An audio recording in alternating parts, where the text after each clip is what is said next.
तो हम लोग सिलेबस अपना कुछ जो कंप्लीट कर चुके हैं, कौन कौन सा, nature and scope of accounting, accounting principle, Indian and international accounting standards, accounting mechanism, double entry system, preparation of journal, ledger and trial balance, goods and services tax और subdivision of journal, subsidiary books और क्या है, preparation of financial statement और unit 2 जो हमारा computerised accounting system complete हो गया यहाँ तक हमारा, है ना।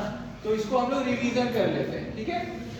तो ध्यान हम लोग को रखना है, ठीक है, हम लोग को ध्यान देना है किस किस चीज पर, कि हम लोग का बेसिक्स स्ट्रांग रहे। बेसिक्स स्ट्रांग है अगर हमारा तो हमको इजी लगता है चीज, है ना। और बेसिक्स स्ट्रांग नहीं है, मतलब रूल ही नहीं जानते हैं हम लोग, तो हम लोग को हार्ड लगता है। तो पहले फोकस होना चाहिए आपका बेसिक्स स्ट्रांग करने में। तो बेसिक स्ट्रांग के लिए ऑलरेडी चैनल पर प्लेलिस्ट है फाइनेंशियल अकाउंटिंग का, है ना, उसमें वीडियोस है, ठीक है। तो आप उसको देख सकते हैं, जहां भी लगे कि हम ये कॉन्सेप्ट बोल रहे हैं, ये प्रिंसिपल जैसे मैचिंग कॉन्सेप्ट क्या होता है या प्रूडेंस क्या है, ठीक है, प्रूडेंस वाला जो कंजर्वेटिज्म कॉन्सेप्ट है ना, तो जहां भी लगे कि ये हम भूल रहे हैं या क्या है, तो वीडियो है, बेसिक कॉन्सेप्ट्स का वीडियोस है, ठीक है, बेसिक टर्म्स का वीडियोस है ना, तो वो देखना है, ठीक है। और आप लोग तो देखे हैं, नोट्स बनाए हैं, बहुत अच्छा है। जो नहीं किए हैं आप कर लीजिए, नोट्स रहेगा आपका तो फ्यूचर में भी यूज आता है ना। ये आपका अभी जब तक आपको पढ़ाई के क्षेत्र में है आप, तो यूज आ सकता है, ठीक है। तो हम लोग देखते हैं रिवीजन में। तो पहले तो हमको बेसिक स्ट्रांग होना चाहिए। देखिए पहले यूनिट 1 में ही आपका क्या, accounting as an information system, theory वाला चीज पहले सब है। फिर users of financial accounting information and their needs, qualitative characteristics of accounting information, functions, advantages, limitations, branches of accounting, basis of accounting, cash basis and accrual basis, सबका video भी है लगभग। अकाउंटिंग एज इंफॉर्मेशन सिस्टम का छोड़ के लगभग को लगता है कि सब एस्पेक्ट पे लगभग बात हो गया है ना। तो वीडियो उसका ऑलरेडी में ये है। तो रिवीजन में हम बस शॉर्ट में बोल दे रहे हैं, सिंपल में अकाउंटिंग क्या होता है। Accounting is the process of identifying, measuring, summarizing, classifying, है ना, क्लासिफाइंग, समराइजिंग, रिकॉर्डिंग, अलग मतलब है तो ऑलरेडी। तो ये प्रोसेस है जिससे हम लोग क्या करते हैं, अकाउंटिंग इंफॉर्मेशन को रिकॉर्ड करते हैं, मेंटेन करते हैं, ताकि हम लोग क्या कर सके, क्लासिफाइंग, समराइजिंग, क्या करते, समराइज करके कम्युनिकेट भी तो करते हैं ना जितने भी इनके यूजर्स है, ताकि वो क्या कर सके, इसके बेसिस पर डिसीजंस ले सके। क्लियर है, ठीक है। तो कितना ब्रांचेस भी इसका अलग अलग ब्रांचेस है। तो मेन ब्रांचेस कौन कौन से हैं, main branches financial accounting, cost accounting, management accounting, और भी अभी जो रिसेंट ब्रांचेस हो गए हैं ना, टैक्स अकाउंटिंग है या चार्ज अकाउंटिंग है, जो आपके बुक्स में एक्सप्लेन है और भी। क्लियर है, ठीक है। लेकिन हम लोग मेनली 3 एस्पेक्ट पे बात किए थे इवन वीडियो में। बेसिस ऑफ अकाउंटिंग वाला, बेसिस क्या क्या है बोलिए, कैश बेसिस और अक्रूवल बेसिस। क्लियर है। कैश बेसिस में क्या होता है, जो सिर्फ पैसा आया या गया तभी रिकॉर्ड होगा, और अक्रूवल बेसिस में आए चाहे ना आए उससे फर्क नहीं पड़ता, अगर वो ट्रांजैक्शन हो गया है, इवेंट हो गया तो हम रिकॉर्ड करते हैं। क्लियर है, ठीक है। तो और सब भी जो वीडियोस में बात किया गया है, तो हम लोग थोड़ा आगे बढ़ेंगे, ठीक है। तो अकाउंटिंग का ये हो गया। फिर इसमें कॉन्सेप्ट्स वाला जो बात आया, देखिए financial accounting principles, concepts and conventions, ठीक है। सारा चीज जैसे जो भी बात कर रहे हैं, चैनल AKG ई क्लास करके जो चैनल है, यूट्यूब चैनल, ठीक है, तो उसमें जाके आप इसको जो भी बेसिक कॉन्सेप्ट्स है, बेसिक टर्मिनोलॉजीज है, और रिवीजन वीडियो है, अकाउंटिंग साइकिल है, शुरू से लास्ट तक अकाउंटिंग कैसे होता है, तो वीडियो अगर आप देख लेंगे और क्लास मिस भी हुआ है आपका, तो उससे भी कवर हो जाएगा। क्लियर है। मेन चीज है बेसिक कॉन्सेप्ट आपको पता होना चाहिए, तभी कॉन्फिडेंस आता है। किसी को बेसिक से नहीं पता तो गलती करने का चांस होता है, ठीक है। तो बेसिक्स में ध्यान देना, ठीक है। फिर फाइनेंशियल अकाउंटिंग प्रिंसिपल्स है, कॉन्सेप्ट्स एंड कन्वेंशंस। तो इसमें हम लोग पढ़े कि कॉन्सेप्ट्स अलग अलग है, क्या क्या है बोलिए, क्या क्या कॉन्सेप्ट्स है, business entity concept, money measurement concept, और कंजर्वेटिज्म, कंसिस्टेंसी, और बोलिए क्या है, गोइंग कंसर्न, और ठीक है। तो देखना होगा आप लोग को, ठीक है। बोल नहीं रहे मतलब कि भूल गया, पहले बहुत पहले कवर हो गया ना, कोई बात नहीं, वीडियोस भी है, मान लीजिए कोई कॉन्सेप्ट भूल गए, वीडियो भी देखिए और बुक से भी जरूर पढ़िए। क्लियर है, चलिए। फिर कन्वेंशन में क्या अंतर होता है, कन्वेंशन क्या है, जो हम लोग ट्रेडिशन थोड़ा कस्टम से फॉलो करते आ रहे हैं, है ना। तो इसमें पढ़े थे 4 है कन्वेंशन, कौन कौन सा याद है, कौन कौन सा, इसमें शॉर्टकट पढ़े थे ना, C2DM, कंसिस्टेंसी, और क्या था, कंजर्वेटिज्म, क्या था, एक कंसिस्टेंसी, कंजर्वेटिज्म था, डी से क्या था, डिस्क्लोजर वाला, है ना, और एम से क्या था, मल्टीप्लिटी। देख लीजिएगा, ठीक है, चेक कर लीजिएगा आप भी। तो ये हो गया कॉन्वेंशन और कॉन्सेप्ट, ठीक है। तो दोनों में अंतर हुआ कि नहीं, है ना, ठीक है। फिर अकाउंटिंग स्टैंडर्ड्स है, अकाउंटिंग स्टैंडर्ड भी हम लोग देखें क्या है, रिटर्न स्टेटमेंट्स रहता है जो, है ना। तो मेनली इंडिया में कौन इशू करते हैं, ICAI, ठीक है। तो ICAI के द्वारा इशू हो रहा है, ठीक है। और इसमें भी फिर अलग अलग कैटेगरी, एक तो ओल्ड वाला AS है अकाउंटिंग स्टैंडर्ड, और फिर क्या आया, IND-AS, इंडियन अकाउंटिंग स्टैंडर्ड, ठीक है, जो हम लोग किस लिए फॉलो कर रहे हैं, IFRS से, मतलब इंटरनेशनल जो अकाउंटिंग स्टैंडर्ड है जितना तक हो सके हम लोग मैच करने का कोशिश करते हैं, कन्वर्जेंस कि कितना कन्वर्ज उससे कर सके, क्लियर है, उसके मतलब उसके समान कितना हम लोग अपने कंडीशन, अपना कंट्री का एनवायरनमेंट के हिसाब से अपना कितना हम मैच कर सकते हैं उसको, ठीक है। तो ये हो गया IND-AS। फिर इसमें क्या, IFRS जो इंटरनेशनली फॉलो हो रहा है, पहले इसका नाम क्या था, इंटरनेशनल अकाउंटिंग स्टैंडर्ड, अब क्या बन गया, IFRS, ठीक है। IFRS क्या फुल फॉर्म है, इंटरनेशनल फाइनेंशियल रिपोर्टिंग, क्या है, ठीक है। चलिए नेक्स्ट, तो ये हो गया। अब इसमें भी अलग अलग टॉपिक है जिसका नोट्स और ये सब भेजा गया, जैसे कन्वर्जेंस और एडॉप्शन में क्या अंतर होता है। कन्वर्जेंस क्या हो गया कि हम जितना हो सकता है उससे मेल खाता हुआ बना दिए, जितना, जैसे हम लोग का कंट्री हम लोग क्या किए, हम लोग पूरा ही उसको अडॉप्ट नहीं किया, मतलब जैसा IFRS से वैसे ही नहीं किए, हम लोग अपना रिलीज किए ना, IND-AS, है ना, IND-AS के नाम से। लेकिन कुछ कंट्रीज क्या की कि वो लोग अपना नहीं बना के पूरा पूरा अडॉप्ट कर लिए, ठीक है, हम लोग ये अडॉप्ट करते हैं, हम ये फॉलो करेंगे। क्या फायदा होता है इससे कि जो इंटरनेशनल इन्वेस्टर्स हैं और जो इंटरनेशनल एजेंसीज है वो लोग भी तो आपका स्टेटमेंट अगर एक ही स्टैंडर्ड रहे तो समझने में आसानी होता है ना। तो इंडिया भी अपना जो बनाई है तो जितना हो सकता है उतना कोशिश की कि अपने माहौल के हिसाब से हम लोग कितना, कुछ कंट्री क्या की, कन्वर्जेंस में गई कि जितना हो सकता है हम मेल खाता बनाएंगे अपना, और कुछ कंट्रीज क्या की, अडॉप्ट पूरा पूरा कर ली, ठीक है, क्लियर सबको। ये हम लोग को अकाउंटिंग स्टैंडर्ड किस लिए हेल्प करता है, हम लोग क्या देता है, एक तरह से नियम पता चलता है ना कि इस तरह से हमको अकाउंटिंग करना है, क्लियर है सबको। तो एक रूल आ जाने से क्या होता है, यूनिफॉर्मिटी होता है ना, सबका एक समान जैसा बनेगा, नहीं तो कोई अपना रूल फॉलो करेगा, कोई अपने, मतलब सब अपना अपना करेंगे तो क्या होगा, कंपैरिजन में भी दिक्कत होता है ना। कंपेयर, आपका एग्जाम में भी लगभग एक ही क्वेश्चन पेपर सेट रहता है ना आप लोग का, तो उससे क्या होता है, पता चलता है ना कि आपका कैसा तैयारी है ना। एक ही क्वेश्चन पेपर मिला है तो परफॉर्मेंस क्या होना चाहिए, लगभग एक समान, लेकिन कोई ऊपर है कोई नीचे, मतलब क्या है कि वो उस सिलेबस को अच्छे से देखे, तो एक ही यूनिफॉर्मिटी आता है, फिर क्या होता है, सबको अंडरस्टैंडिंग रहता है ना कि ये चीज है, कंपैरिजन करने में मदद मिलता है, और सब ये नोट्स में और इसमें कुछ में आप उसको पढ़िएगा। फिर अकाउंटिंग, फिर इसका प्रोसेस भी हम लोग पढ़े थे ना, कैसे रिलीज होता है अकाउंटिंग स्टैंडर्ड, इंडिया में अकाउंटिंग स्टैंडर्ड, फिर विदेश वाला में था, हाँ, अलग अलग स्टेप्स कैसे होता है। पहले तो जो मेन कमिटीज होते हैं, जो मेन मेंबर्स होते हैं वो लोग ही बनाते हैं, है ना। फिर वो क्या होता है, ड्राफ्ट रिलीज किया जाता है पब्लिक का, और जो अदर एजेंसीज हैं वो लोग भी अपना इनपुट देते हैं, और फिर लास्ट में चेंज होता है। हम शॉर्ट में एकदम बता रहे हैं, हम लोग क्लास में डिटेल वाला है ना, तो उसमें आप देखिएगा नोट्स में भी। फिर है देखिए हम लोग का पूरा अकाउंटिंग साइकिल, ठीक है, रिकॉर्डिंग को स्टार्ट कैसे होता है, वाउचर से, है ना। हम लोग कोई भी जो एंट्री है वाउचर उसका रहता है, उसे क्या करते हैं, एंट्री करते हैं हम लोग, फिर है ना। तो वाउचर के बाद क्या आता है हमारा, जर्नल एंट्री, मतलब जर्नल एंट्री करते हैं ना। फिर जर्नल एंट्री के बाद कहां जाता है, लेजर के बाद ट्रायल बैलेंस के बाद final accounts, trading profit loss account और बैलेंस शीट, और कैश फ्लो स्टेटमेंट बनाए तो वो भी, फंड फ्लो बनाना है अगर तो वो भी, लेकिन हम लोग मेनली यहाँ यही आपका मेन फोकस में, क्लियर है। तो यही क्या हो गया, हमारा अकाउंटिंग साइकिल हो गया, शुरू से लेकर लास्ट तक फिर ऐसे जाता है, क्लियर हो गया, ठीक है। अब हमारा, ठीक है, अच्छा फिर क्या होता है, यही इंफॉर्मेशन कम्युनिकेट होता है ना, जो भी यूजर्स है उनके पास जाएगा, क्लियर है, यूजर्स के पास जाएगा ना इंफॉर्मेशन, ठीक है, तो उनके पास हमारा ये इंफॉर्मेशन चला जाता है। ठीक है, तो ये आपका लिखा हुआ है। फिर एडजस्टमेंट्स भी हम लोग देखें कि अगर इसी का अलग अलग चैप्टर्स भी तो पढ़े हम लोग, जर्नल एंट्री वाला चैप्टर, लेजर वाला चैप्टर, ठीक है, ट्रायल बैलेंस, इसका फिर ट्रेडिंग प्रॉफिट लॉस अकाउंट, तो अलग अलग चैप्टर्स में भी ये था। और ये चीज आप लोग ऑलरेडी 11th में भी पढ़ चुके हैं, है ना, क्लियर है सबको यहाँ तक।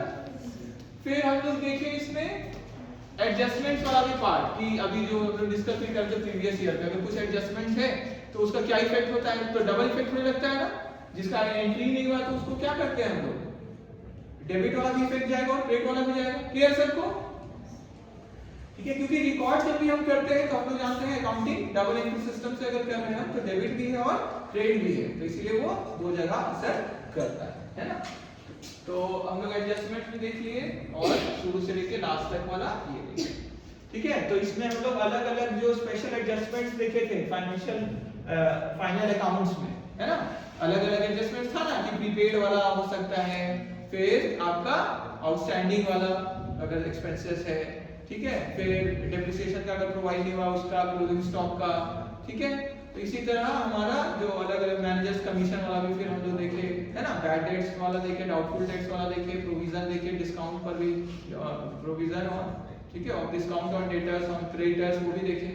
तो कुछ कुछ चीजें हैं जहाँ एडजस्टमेंट है जहाँ हमको ज्यादा ध्यान देना है, जैसे कि आप बताइए, एक provision for bad and doubtful debts किए थे, उसमें ध्यान देना था ना, किस पे बनता है, जो मेरे बैड डेट्स इतने हो गए उसको माइनस करने के बाद होता है, जो अभी का बैलेंस आ रहा है ना, और फिर उस पे डिस्काउंट देना है, हमको डिस्काउंट भी देना है, तो वो भी किस पे देते हैं, ये सब हो जाने के बाद, कि कितने डेटर्स मेरे जिनसे हमको लगता है पैसा मिलेगा, फिर उस पे डिस्काउंट। और हम लोग कुछ कुछ वीडियोस भी है इसका भी, एडजस्टमेंट्स का भी है ना, तो वो देख सकते हैं आप।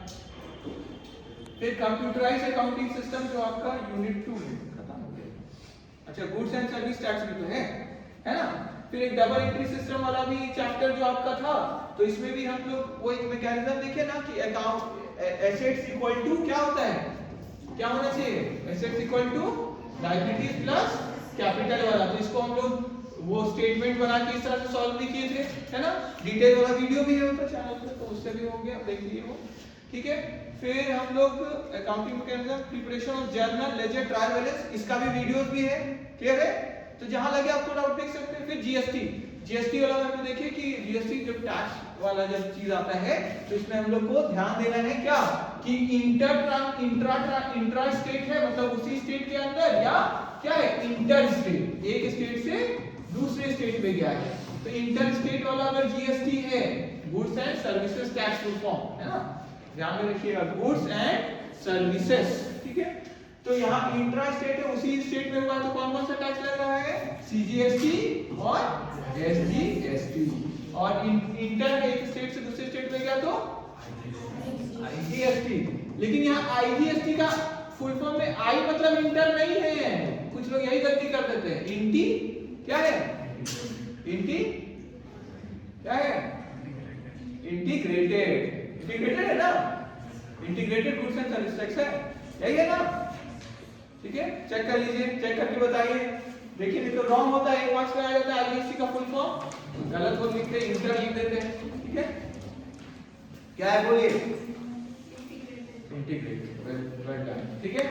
तो इसमें हम लोग किए कि अगर हम गुड्स खरीदते हैं, परचेज करते हैं, तो क्या हो रहा है, हमको टैक्स देना पड़ रहा है ना, तो इसी वो क्या कहलाता है, इनपुट। तो परचेजेस के साथ हम लोग क्या करते हैं, इनपुट, सीजीएसटी, एसजीएसटी क्या हो जाएगा, डेबिट की क्रेडिट, डेबिट, क्योंकि हम पे किए तो मेरा क्या है, ये एसेट है ना, सरकार को हम दे दिए हैं ये टैक्स, और हमको फिर जब हम बेचते हैं तो हम क्या करते हैं, आउटपुट में चल जाता है, जैसे सेल्स, क्या हुआ, हम बेच रहे हैं किसी को, है ना, बेच रहे हैं तो उसका क्या एंट्री करते हैं हम लोग, जिसको भी बेच रहे हैं, मान रहे कैश में ही बेच रहे हैं, तो cash account debit to sales account to output. अब ये क्या है, आउटपुट, इनपुट आईजीएसटी है तो आईजीएसटी, अगर आईजीएसटी तो आईजीएसटी आ जाएगा। आउटपुट का मतलब क्या हुआ, हमको क्या कर रहे हैं, हमको देना है इतना सरकार को, क्योंकि हम क्या कर रहे हैं, कलेक्ट कर रहे हैं, इसलिए क्रेडिट हुआ, तो ये क्या है, लायबिलिटी है ना। तो लास्ट में हम लोग कंपेयर करते हैं कितना मेरा एसेट है, एसेट वाला मतलब इनपुट वाला है, और कितना आउटपुट वाला है, जिसमें हम अलग अलग कंपेयर करते हैं। पहले तो इनपुट सीजीएसटी को किससे कंपेयर करेंगे, इनपुट आउटपुट सीजीएसटी से लास्ट में टोटल देखते हैं ना हम लोग, इसका भी डिटेल वाला वीडियो है, उससे देख फिर तो पता चलेगा। अगर मेरा आउटपुट ज्यादा था तो आपको क्या करना पड़ेगा, वो भी पेमेंट करना पड़ेगा सरकार को। क्लियर है सबको? ठीक है। और अगर इनपुट मेरा ज्यादा है तो पेमेंट करना पड़ेगा आपको? नहीं, आप ऑलरेडी पेमेंट ज्यादा कर चुके हो तो आपका एसेट में रहेगा। क्लियर है सबको? क्लियर है बोलिए? ठीक है, तो डिटेल वाला में ऑलरेडी वीडियो भी है। फिर सब डिवीजन ऑफ जर्नल वाला जो है तो सब्सिडियरी बुक्स, तो इसमें हम लोग देखें कि अलग अलग बांटा गया है इसमें।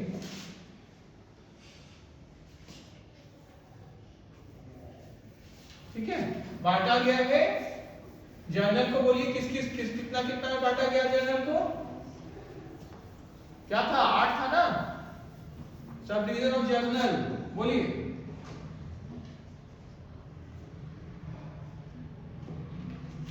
ठीक है, जर्नल को क्या क्या भाग में बांटा गया है? बोलिए कैश बुक, फिर बोलिए परचेजेस बुक, फिर सेल्स बुक, फिर purchases return book, sales return book, और bills receivable, bills payable, last में आ गए 1 2 3 4 5 6 7। लास्ट क्या था? जर्नल प्रॉपर, जो कहीं नहीं रिकॉर्ड होगा उसको कहां स्थान मिलता है? क्लियर है? जैसे डिप्रिसिएशन ऑन फिक्स्ड एसेट्स कि कहीं तो जाएगा नहीं, तो कहां जाएगा? क्लियर है सबको? तो इसमें फिर हम लोग डिटेल में देखें, परचेजेस बुक में, कैश बुक में ही कैश ट्रांजैक्शन रिकॉर्ड हो जाता है, तो परचेजेस बुक में सिर्फ क्या रिकॉर्ड होता है? क्रेडिट वाला, है ना? उसी का अगर रिटर्न हो गया तो कहां रिकॉर्ड होता है? परचेजेस रिटर्न में। सेल्स में क्या रिकॉर्ड होता है? Credit sales. और कैश सेल्स वाला कहां रिकॉर्ड होगा? क्लियर है सबको? कैश, अब कैश का मतलब सिर्फ यहाँ कैश नहीं है, बैंक भी तो आ गया इसी में। क्लियर है? ठीक है, कैश बुक का भी हम लोग अलग अलग देखे, single column cash book, double column, triple column भी देखे। ठीक है, फिर हम लोग यहाँ पेटी कैश बुक भी बनाना सीखे ना अलग अलग मेथड से, वो भी है। ठीक है, तो ये हो गया। और क्या है फिर प्रिपरेशन ऑफ फाइनल स्टेटमेंट, जो अभी हम लोग डिस्कस किए कि अगर आपका जो इंफॉर्मेशन दिया हुआ है, ट्रायल बैलेंस दिया हुआ है, तो उससे हम लोग क्या बना लेते हैं?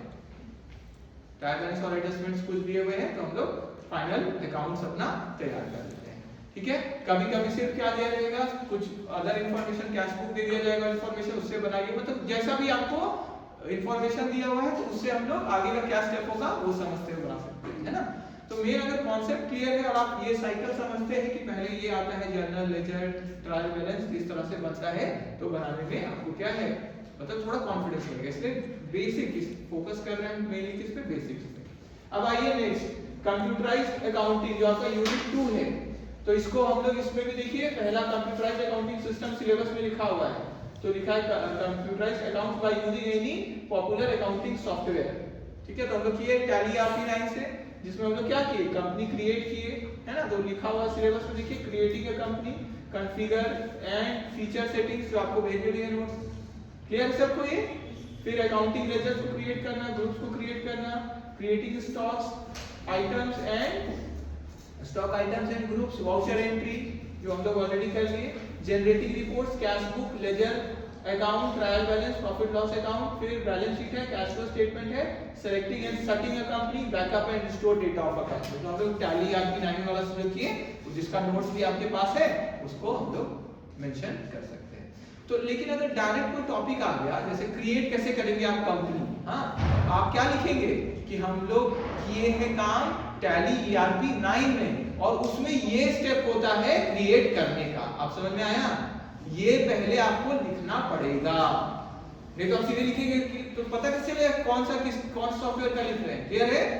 तो आपको पहले तो वो बताना होगा कि हम इस सॉफ्टवेयर में काम किए हैं, इस सॉफ्टवेयर टैली ERP 9, और इसमें इस तरीके से हम लोग बनाते हैं। क्लियर है? और बहुत अच्छा होगा अगर जो आप जब नोट आप तैयार कर रहे हैं तो वीडियो में ही जब अच्छा उसका क्वालिटी कर लेंगे तो उससे उसमें जो स्क्रीन दिखता है ना, हम देखे होंगे वीडियो में भी बोले हैं कहीं कहीं, बोले ना इसका स्क्रीन को आपको क्या करना है, अगर आप इसको बना लेते हैं तो आपको एग्जाम में अगर वो देंगे आप कोई भी, तो आपका क्या होगा, बहुत अच्छा मार्क्स आएगा कि नहीं, कि उस स्क्रीन का वो आप इमेज भी बना दें। समझ में आया? प्रैक्टिकल हो जाएगा ना?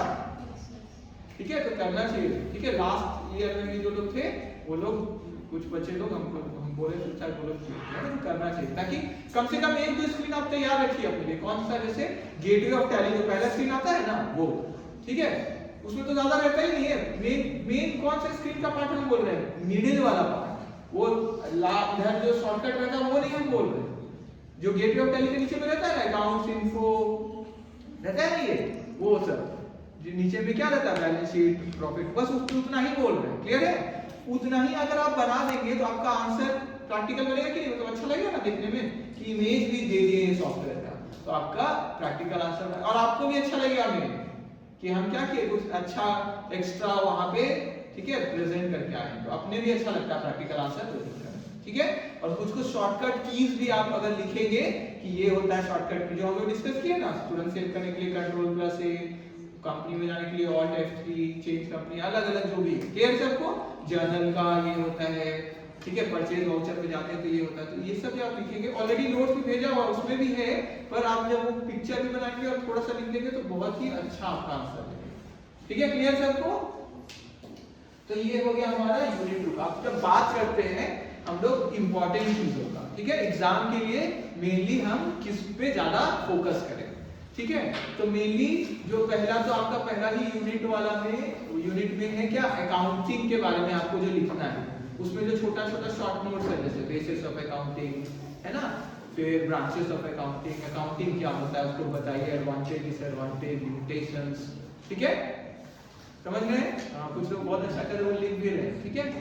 तो ये हो गया, और इसके अलावा फिर जैसे हम लोग आप लोग पास्ट ईयर का कुछ क्वेश्चंस देख रहे हैं, तो उसमें क्या आया, प्रैक्टिकल आया हुआ है, मेनली किससे आया हुआ है बोलिए, फाइनेंशियल स्टेटमेंट वाले चैप्टर से, है ना, जो अभी हम लोग देखे थे कि ट्रायल बैलेंस या कुछ इंफॉर्मेशन दिया हुआ है, उससे आपको या तो ट्रेडिंग अकाउंट बनाना है आपको, या पूरा ट्रेडिंग प्रॉफिट लॉस अकाउंट और बैलेंस शीट भी बनाना है, ठीक है। अच्छा, और मेन पार्ट क्या है आपका, जो बेसिक कॉन्सेप्ट्स एंड प्रिंसिपल, अगर आप ध्यान दिए होंगे तो 1 मार्क्स में भी आ रहा है और बड़ा मार्क्स 15 मार्क्स में भी आ रहा है, क्लियर है। तो जो कॉन्सेप्ट और प्रिंसिपल वाला चैप्टर है आपका, वो बहुत ही इंपॉर्टेंट है, ठीक है। इसके अलावा आपका जो सिलेबस आपके सिलेबस में है,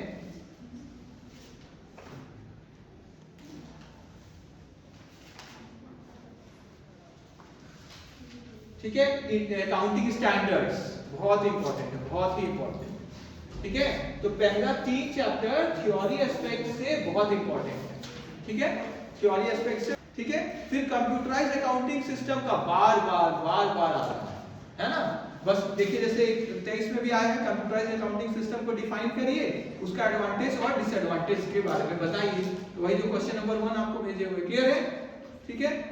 फिर देखिए अकाउंटिंग स्टैंडर्ड का भी आया हुआ है 2023 में, ठीक है, तो बोल रहे हैं आपको इंपॉर्टेंट है।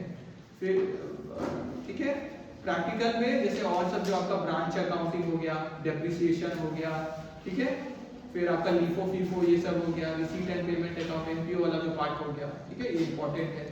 हायर परचेज वाला भी आते रहता है ना, वो भी आप देख सकते हैं, तो आने का चांस है उसका भी, ठीक है। और आपका है, ठीक है, सिंपल क्वेश्चन भी कभी कभी आता है, कैलकुलेट नेट प्रॉफिट, बस नेट प्रॉफिट निकाल के बताइए, 2023 वाले में है, ठीक है। इंफॉर्मेशन दिया गया है, gross profit 25% of cost of goods sold है, छोटा ही क्वेश्चन है, देखिए, लेकिन अच्छा मार्क्स का 5 मार्क्स का, ठीक है। और 1 मार्क्स के लिए आपको क्या करना चाहिए, आपको अच्छे से पढ़ना चाहिए, तभी 1 मार्क्स का जो क्वेश्चन है या 5 मार्क्स का कोई क्वेश्चन है, आप पूरा स्कोर करने का ज्यादा चांस है, क्लियर है। तो चलिए, ठीक है, तो और आपको क्या पता होना चाहिए, फॉर्मेट्स पता होना चाहिए, ठीक है, ट्रेडिंग अकाउंट का क्या फॉर्मेट है, बैलेंस शीट का क्या फॉर्मेट है, ठीक है, जर्नल का प्रॉपर फॉर्मेट, जो जर्नल एंट्री के लिए लेजर का फॉर्मेट, ट्रायल बैलेंस का जो अलग अलग मेथड है वो सबका फॉर्मेट, मेन वाला कौन सा मेथड होता है, बैलेंसिंग वाला मेथड, बैलेंसेस मेथड, है ना, ठीक है। फिर आप एक अच्छा चीज ये कर सकते हैं कि भले ही आपका इसमें नहीं दिया हुआ है, कंपनी वाला जो ट्रेडिंग प्रॉफिट कंपनी में जो 12th में आप लोग पढ़े ना कि ट्रेडिंग इनकम स्टेटमेंट का क्या फॉर्मेट होता है, कंपनी वाले अलग था ना उसका फॉर्मेट, उसका ट्रेडिंग प्रॉफिट लॉस अकाउंट जैसा तो नहीं बनता है, उस फॉर्मेट को लर्न कर लीजिए, और बैलेंस शीट का भी फॉर्मेट को लर्न कर लीजिए, किसके लिए, जो कंपनी वाला में होता है, क्लियर है, क्या बोले हम समझ में आया ना? हम लोग जो पढ़ रहे हैं तो सिंपल वाला फॉर्मेट में पढ़ रहे हैं, trading profit loss account balance sheet, लेकिन आप याद करिए 12 से पढ़े थे तो कंपनी वाला पढ़े थे, अलग था ना फॉर्मेट। हम बोल रहे हैं उसको भी लर्न कर लीजिए। एक मार्क्स में आपसे पूछा जा सकता है कि नॉन करेंट एसेट्स में इनमें से कौन है, तो वो बता देगा तब ना आपको नॉन करेंट एसेट का डेफिनेशन, तो वो 12th वाले बुक से पढ़ लीजिएगा। क्लियर है? और बुक नहीं मिल रहा है या कुछ है तो हम आपको एनसीईआरटी का ऑलरेडी लिंक भेजे हुए हैं, वहां से आप 12th का बुक डाउनलोड करिए। क्लियर है? समझ में आया? उसका भी 2 पार्ट में करके आ रहा है, तो दोनों पार्ट आप डाउनलोड कर लीजिए, कंपनी वाला डिटेल में देख लीजिए। क्लियर है सबको? देखिए आपको अच्छा नॉलेज चाहिए, इंफॉर्मेशन चाहिए तो थोड़ा तो मेहनत करना पड़ेगा ना, तभी ना आपको बोले एनसीईआरटी का भी पूरा चैप्टर्स कंप्लीट करिए जो भी आपके सिलेबस से मैच करता है, तभी ना उसमें ट्रायल बैलेंस में एनसीईआरटी वाले में थोड़ा ज्यादा मिलेगा आपको, सस्पेंस अकाउंट वाला वहां मिलेगा, यहाँ तो नहीं था उतना। क्लियर है? थोड़ा मेहनत आप करेंगे तो उसका फायदा ज्यादा मिलता है, कॉन्फिडेंस ज्यादा रहेगा आपको कि हाँ हम ये देखे हुए हैं, आएगा तो हम कर लेंगे। ठीक है? इधर ध्यान दीजिए आप खुशबू। ठीक है? तो आपको फॉर्मेट्स पता होना चाहिए और एक्स्ट्रा इंफॉर्मेशन जो आपको बोले वो देखिए। ठीक है? एक दो चीज और एक्स्ट्रा देख सकते हैं, है ना, आईसीआई का वेबसाइट आप कोड कर सकते हैं आंसर में, अकाउंटिंग स्टैंडर्ड का अगर आया कोई क्वेश्चन उसमें आईसीआई के बारे में थोड़ा लिखेंगे तो अच्छा रहेगा ना, आईसीआई का फुल फॉर्म। ठीक है? अभी कौन प्रेसिडेंट है थोड़ा वो लिख सकते हैं, वेबसाइट कौन सा है। क्लियर है? इससे क्या होगा, आपका आंसर और अच्छा भी लगेगा और आपको भी अच्छा लगेगा। क्लियर है? मार्क्स का भी ज्यादा चांस रहेगा। ठीक है? और बाकी का जो चैप्टर्स है वो तो बाद में आपको मैं बता देंगे। क्लियर है? ठीक है? Thank you.